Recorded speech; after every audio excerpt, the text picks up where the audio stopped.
toy izao ny fitohanana vao maraina ketỳ amin'ny manodidina nanakam-bahiny noho ny fahamaron'ny kandida hiatrika ny fanadinana bakalorea ketỳ amin'ny foibe mpanadinana ketỳ amin'ny aselina.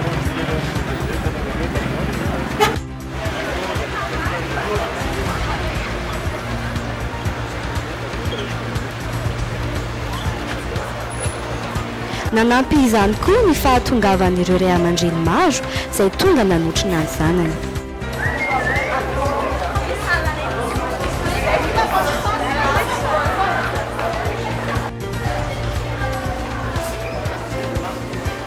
Nizotra ampilaminana ny famonjena ny efitrano fanalana ny fanadinana.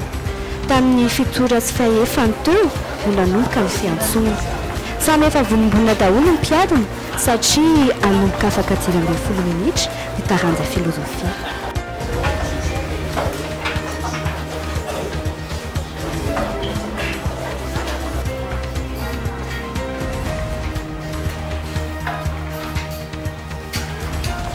Napahafantatra ny fitsipifehezana rehetra mandritra ny ady na mpiambina.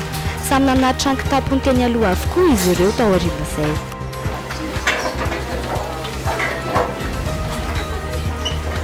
Let's go.